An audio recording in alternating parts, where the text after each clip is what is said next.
انسانی وجود کے دو پہلو قرآن کی روشنی میں۔ انسانی وجود کے دو پہلو ہیں، ایک اس کا مادی وجود ہے، دوسرا روحانی۔ اللہ تعالیٰ نے انسان کو وجود بخش کر اسے مختلف صلاحیتوں سے نوازا ہے۔ مقصد اس کی آزمائش ہے۔ آیا وہ رب کریم کی عنایت کردہ ان صلاحیتوں کو سمجھ کر انہیں اپنے رب کی مرضی کے مطابق استعمال کرتا ہے اور شکر گزار بندہ بن کر زندگی گزارتا ہے، یا انہیں اپنے من مانے انداز میں استعمال کرتے ہوئے کفر کا راستہ اختیار کرتا ہے۔ قرآن کا ارشاد ہے، هل أتى على الإنسان حين من الدهر لم يكن شيئا مذكورا إنا خلقنا الإنسان من نطفة أمشاج نبتليه فجعلناه سميعا بصيرا إنا هديناه السبيل إما شاكرا وإما كفورا۔ کیا انسان پر لامتناہی زمانے کا ایک وقت ایسا بھی گزرا ہے جب وہ کوئی قابل ذکر چیز نہ تھا؟ ہم نے انسان کو ایک مخلوط نطفے سے پیدا کیا تاکہ اس کا امتحان لیں، اور اس کے لیے ہم نے اسے سننے اور دیکھنے والا بنایا۔ ہم نے اسے راستہ دکھا دیا، اب یا تو شکر گزار بنے یا ناشکرا۔ انسانی وجود کے اعتبار سے یہ آیات نہایت اہم ہیں۔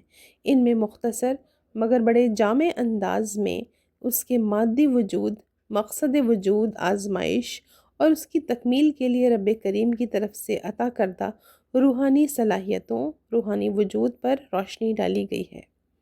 دنیا میں انسان کو بااختیار بنا کر اور مختلف صلاحیتیں دے کر انہی کے ذریعے آزمایا جا رہا ہے۔ ارشاد ہے، وهو الذي جعلكم خلائف الأرض ورفع بعضكم فوق بعض درجات ليبلوكم فيما آتاكم إن ربك سريع العقاب وإنه لغفور رحيم۔ وہی تو ہے جس نے تمہیں زمین میں خلیفہ بنایا اور تم میں سے بعض کو بعض پر درجات کے لحاظ سے بلند کیا، تاکہ جو کچھ اس نے تمہیں دے رکھا ہے اس میں وہ تمہاری آزمائش کرے۔ بے شک تمہارا رب جلد سزا دینے والا اور یقیناً وہ بخشنے والا نہایت مہربان بھی ہے۔ آزمائش کے اعتبار سے انسانوں کا کسی حد تک ایک دوسرے سے مختلف ہونا ضروری ہے۔ اس لیے اللہ تعالیٰ نے انسانوں ہی کیا سارے جانداروں کی تخلیق میں مخلوط نطفے کو بنیاد بنایا ہے، تاکہ نئے پیدا ہونے والے انسان کے مادی وجود میں کچھ حصہ باپ اور کچھ حصہ ماں کی طرف سے شامل ہو، اور سارے لوگ کسی نہ کسی حد تک ایک دوسرے سے مختلف ہوں۔ انسان کا مادی وجود، انسان کے مادی وجود پر قرآن کی بہت سی آیات روشنی ڈالتی ہیں۔ سورہ المومن میں ارشاد ہے، وَلَقَدْ خَلَقْنَا الْإِنسَانَ مِنْ سُلَالَةٍ مِّن طِينٍ ثُمَّ جَعَلْنَاهُ نُطْفَةً فِي قَرَارٍ مَّكِينٍ ثُمَّ خَلَقْنَا النُّطْفَةَ عَلَقَةً فَخَلَقْنَا الْعَلَقَةَ مُضْغَةً فَخَلَقْنَا الْمُضْغَةَ عِظَامًا فَكَسَوْنَا الْعِظَامَ لَحْمًا ثُمَّ أَنشَأْنَاهُ خَلْقًا آخَرَ فَتَبَارَكَ اللَّهُ أَحْسَنُ الْخَالِقِينَ۔ ہم نے انسان کو مٹی کے سط سے بنایا، پھر اسے ایک محفوظ جگہ ٹپکی ہوئی بوند میں تبدیل کیا، پھر اس بوند کو لوتھڑے کی شکل دی، پھر لوتھڑے کو بوٹی بنا دیا، پھر بوٹی کی ہڈیاں بنائیں، پھر ہڈیوں پر گوشت چڑھایا، پھر اسے ایک دوسری ہی مخلوق بنا کھڑا کیا۔ پس بڑا ہی بابرکت ہے اللہ سب کاریگروں سے اچھا کاریگر۔ ان آیات کو پڑھ کر یہ بات سمجھ میں آتی ہے کہ مٹی کا سط ہی نطفے میں تبدیل ہوتا ہے۔ یہ تبدیلی کیا ہے، اس پر غور کرنے سے پتہ چلتا ہے کہ اس کے کئی مرحلے ہیں۔ پہلے تو مٹی کا سط پیڑ پودوں کی خوراک بنتا ہے۔ پیڑ پودے اسے اپنی جڑوں سے کھینچ کر وہ خوراک بناتے ہیں جنہیں انسان لیتا ہے۔ پیڑ پودوں کے قابل استعمال حصے جنہیں انسان ہضم نہیں کر سکتا، جیسے گھاس، بھوسا وغیرہ، جانوروں کے ذریعے گوشت اور دودھ وغیرہ جیسی غذاؤں میں تبدیل ہوتے ہیں۔ اس طرح انسان جو غذا لیتا ہے وہ مٹی کے سط کی ہی ایک تبدیل شدہ شکل ہے۔ یہ غذا انسان کے جسم میں ہضم ہونے سے بدلتی ہے وہیں مختلف تبدیلیوں سے گزر کر نطفے کے خلیے وغیرہ بھی بناتی ہے۔ ظاہر ہے تخلیق کے یہ ابتدائی مراحل بھی اللہ رب العالمین کی قدرت کاملہ کے ہی مظاہر ہیں۔ أفرأيتم ما تمنون أأنتم تخلقونه أم نحن الخالقون؟ ان سب کی تخلیق بھی نہایت پیچیدہ اور اہم ہے جسے رب کریم کے سوا کوئی دوسرا انجام دے ہی نہیں سکتا۔ چنانچہ اسی صورت میں آگے ارشاد ہے، وَلَقَدْ عَلِمْتُمُ النَّشْأَةَ الْأُولَى فَلَوْلَا تَذَكَّرُونَ۔ اور تم کو اول پیدائش کا علم حاصل ہے تو اس سے کیوں یاد دہانی نہیں حاصل کرتے۔ سورہ النجم آیت نمبر 32 سے بھی ان حقائق کی وضاحت ہوتی ہے، جہاں ارشاد ہے، هو أعلم بكم إذ أنشأكم من الأرض وإذ أنتم أجنة في بطون أمهاتكم۔ اس آیت میں اذ انشأکم من الارض کا ترجمہ عام طور پر جب تم کو زمین سے پیدا کیا گیا ہے، لیکن عبداللہ یوسف علی کا انگریزی ترجمہ اس کی بہتر ترجمانی کرتا ہے، یعنی He knows you well when he brings you out of the earth and when you are hidden in your mother's womb۔ روحانی وجود، انسان کا روحانی وجود اللہ کے حکم سے پیدا وہ خاص صلاحیتیں ہیں جو اسے دوسرے جانداروں، جانور، پیڑ پودے وغیرہ سے ممتاز کرتی ہیں۔ اس کے بارے میں قرآن کی متعدد آیات سے رہنمائی ملتی ہے۔ قُلِ الرُّوحُ مِنْ أَمْرِ رَبِّی۔ دوسرا پہلو اس کا روحانی وجود ہے جس کے بارے میں قرآن کریم کی آیات سے رہنمائی ملتی ہے۔ ارشاد ہے، الذي أحسن كل شيء خلقه وبدأ خلق الإنسان من طين ثم جعل نسله من سلالة من ماء مهين ثم سواه ونفخ فيه من روحه وجعل لكم السمع والأبصار والأفئدة قليلا ما تشكرون۔ جس العزیز الرحیم نے ہر ایک چیز جو اس نے بنائی خوب بنائی، اور اس نے انسان کی تخلیق کی ابتدا گارے پانی والی مٹی سے کی، پھر اس کی نسل ایک حقیر پانی کے سطح سے چلائی، پھر اس کے اعضاء کو درست کیا اور اس میں اپنی روح پھونکی، اور تمہیں کان اور آنکھیں اور دل دیے، تم کم ہی شکر کرتے ہو۔ کان، آنکھیں اور دل تو اللہ تعالیٰ جانوروں کو بھی دیتے ہیں، لیکن یہاں جس سمع، بصرہ اور فؤاد کا ذکر ہے، یہ وہ صلاحیتیں ہیں جو انسان کے اندر تخلیق کے ابتدائی مراحل میں روح پھونکے جانے کے بعد پیدا ہوتی ہیں، اور یہی وہ صلاحیتیں ہیں جو انسان کو دوسری زمینی مخلوقات سے ممتاز کرتی ہیں۔ اسے اسماء کے علم سے نام و صفات پہچان کے علم تک رسائی ملتی ہے، اور رب کریم اسے مسجود الملائک کے درجے تک پہنچا دیتا ہے۔ ارشاد ہے، إذ قال ربك للملائكة إني خالق بشرا من طين فإذا سويته ونفخت فيه من روحي فقعوا له ساجدين۔ یاد کرو جب تمہارے رب نے فرشتوں سے کہا میں مٹی سے ایک بشر پیدا کرنے والا ہوں، تو جب میں اس کو درست کر لوں اور اس میں اپنی روح پھونک دوں تو اس کے آگے سجدے میں گر جانا۔ لیکن انسان جب رب کریم کی عنایت کردہ ان صلاحیتوں کی ناقدری کرتا ہے تو ایک حد سے گزرنے کے بعد اس سے یہ صلاحیتیں چھن جاتی ہیں۔ اللہ کی ہدایات سے محروم ہو کر اپنی خواہشات کا غلام اور چوپایوں سے بھی گیا گزرا ہو جاتا ہے۔ قرآن میں رب کریم کا ارشاد ہے، أفرأيت من اتخذ إلهه هواه وأضله الله على علم وختم على سمعه وقلبه وجعل على بصره غشاوة فمن يهديه من بعد الله أفلا تذكرون۔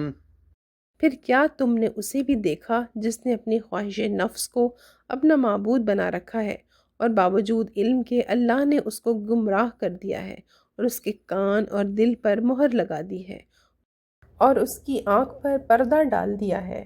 اب اللہ کے بعد کون ہے جو اسے ہدایت دے سکے؟ کیا پھر بھی تم لوگ سبق نہیں لیتے؟ اس کا علم بھی علم نافع نہ بن سکا، کیونکہ اس نے رب کریم کی ناشکری اور اس کے عطا کردہ علم کے ذرائع سمع و بصر و فؤاد کی ناقدری کی، اور شیاطین کی طرح اپنی خواہشات کو اپنے رب کی مرضی پر جانتے بوجھتے ترجیح دیتا رہا۔ اسی طرح ایک دوسری آیت میں بیان أرأيت ہے، من اتخذ إلهه هواه أفأنت تكون عليه وكيلا أم تحسب أن أكثرهم يسمعون أو يعقلون إن هم إلا كالأنعام بل هم أضل سبيلا۔ کیا تم نے اس شخص کو بھی دیکھا جس نے اپنا معبود اپنی خواہش نفس کو بنا رکھا ہے؟ تو کیا تم اس کا ذمہ لے سکتے ہو؟ آیا تم سمجھتے ہو کہ اس میں سے اکثر سنتے یا سمجھتے ہیں؟ یہ تو محض چوپایوں کی طرح ہیں، بلکہ یہ ان سے بھی زیادہ بے راہ ہیں۔ نعمت جس قدر عظیم ہو، اس کی ناقدری اور اس پر ناشکری بھی اسی قدر زیادتی ناراضگی کا باعث بنتی ہے۔ چنانچہ ارشاد ہے، وَلَقَدْ ذَرَأْنَا لِجَهَنَّمَ كَثِيرًا مِنَ الْجِنِّ وَالْإِنسِ لَهُمْ قُلُوبٌ لَا يَفْقَهُونَ بِهَا وَلَهُمْ أَعْيُنٌ لَا يُبْصِرُونَ بِهَا وَلَهُمْ آذَانٌ لَا يَسْمَعُونَ بِهَا أُولَئِكَ الْأَنْعَامُ بَلْ هُمْ أَضَلُّ أُولَئِكَ هُمُ الْغَافِلُونَ۔ اور تحقیق ہم نے بہت سے جن اور انسان دوزخ کے لیے پیدا کیے ہیں، ان کے دل تو ہیں مگر وہ ان سے حق کو سمجھتے نہیں، اور ان کی آنکھیں تو ہیں مگر وہ ان سے حق کو دیکھتے نہیں، اور ان کے کان تو ہیں مگر وہ ان سے حق بات سنتے نہیں۔ وہ تو چوپایوں کی طرح ہیں بلکہ ان سے بھی زیادہ گمراہ ہیں۔ یہی لوگ غافل ہیں۔ ایسے لوگوں کی غفلت دراصل روحانی وجود سے غفلت ہوتی ہے۔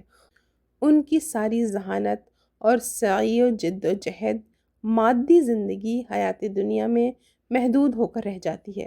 وہ کائنات میں پھیلی ہوئی رب کریم کی بے شمار نشانیوں کو ان کے اصل رنگ میں نہیں دیکھ پاتے، اور اپنے رب کی بندگی اور آخرت کی زندگی سے غافل رہ جاتے ہیں۔ ملاحظہ ہو سورہ النحل آیت نمبر 107 سے 109، سورہ الکہف آیت نمبر 103 سے 106، اس آیت سورہ الاعراف آیت نمبر 179 کے پہلے حصے کی تشریح میں مولانا سید ابو العلا مودودی رحمۃ اللہ علیہ لکھتے ہیں، اس کا یہ مطلب نہیں کہ ہم نے ان کو پیدا ہی اس غرض سے کیا تھا کہ انہیں جہنم میں ڈالنا ہے، بلکہ اس کا صحیح مفہوم یہ ہے کہ ہم نے ان کو پیدا کیا تھا دل، دماغ، آنکھیں اور کان دے کر، مگر ظالموں نے ان سے کوئی کام نہ لیا اور اپنی غلط کاریوں کی بدولت آخرکار جہنم کے قابل بن کر رہے۔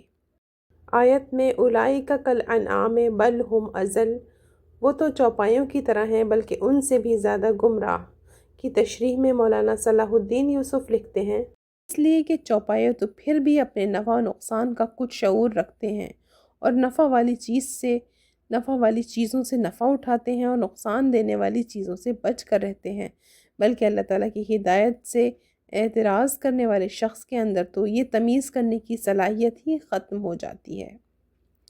جن لوگوں میں سمع، بصر اور فؤاد کی فطری صلاحیتیں زندہ رہتی ہیں، وہ رب العالمین کی کائنات میں پھیلی ہوئی نشانیوں کو پہچان کر اپنے رب پر ایمان لاتے ہیں اور صحیح راستے صراط مستقیم کو مضبوط پکڑ لیتے ہیں۔ ارشاد ربانی ہے،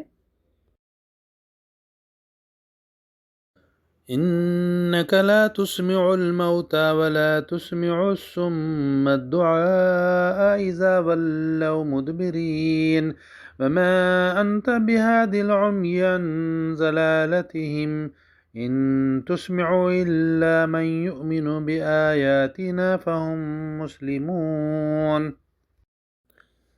تم مردوں کو نہیں سنا سکتے اور نہ بہروں کو اپنی پکار سنا سکتے ہو جبکہ وہ پیٹھ دے کر پھرے بھی جا رہے ہیں، اور نہ تم اندھوں کو ان کی گمراہی سے ہٹا کر راہ پر لا سکتے ہو۔ تم تو بس انہی کو سنا سکتے ہو جو ہماری آیتوں پر ایمان لانا چاہیں، پس وہ فرما بردار ہوتے ہیں۔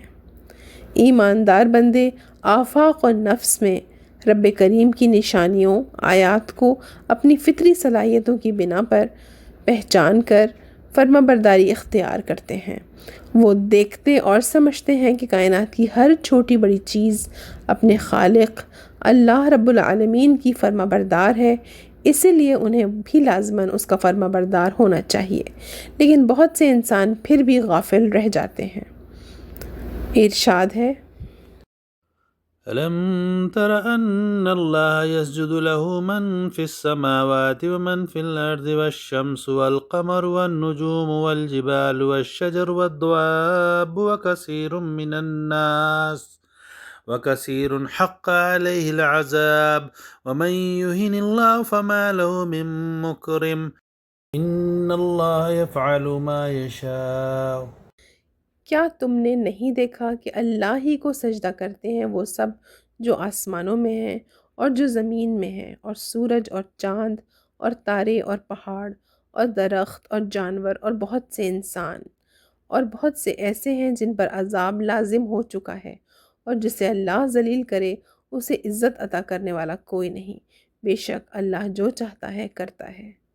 قرآن میں جگہ جگہ مختلف انداز میں اللہ کی آیات بیان کی گئی ہیں، جن کا ذکر اور یاد دہانی ایمان میں پختگی پیدا کرتی ہے اور انسان کو غفلت سے بچا کر صحیح مقصد زندگی کی طرف اس کی رہنمائی کرتی ہے۔ ارشاد ہے، وذكر فإن الذكرى تنفع المؤمنين وما خلقت الجن والإنس إلا ليعبدون۔ اور یاد دہانی کراتے رہو، کیونکہ یاد دہانی اہل ایمان کو نفع پہنچاتی ہے۔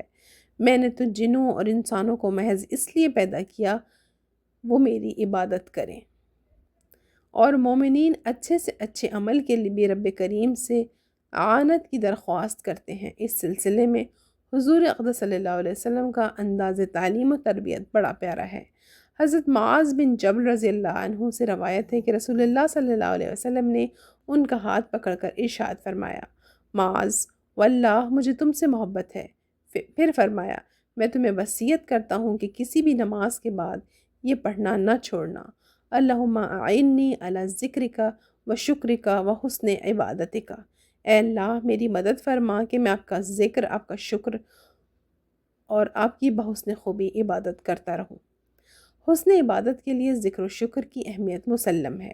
اگر انسان کی چشم بصیرت کھلی رہے تو اسے اپنے چاروں طرف پھیلی ہوئی بے شمار نشانیاں رب کریم رحمان الرحیم کی رحمت و ربوبیت کی طرف اشارہ کرتے ہوئے ذکر و شکر کی دعوت دیتی ہوئی نظر آئیں، اور عبادت میں احسان کی کیفیت پیدا ہو، لیکن غفلت کی وجہ سے گمراہی پیدا ہوتی ہے۔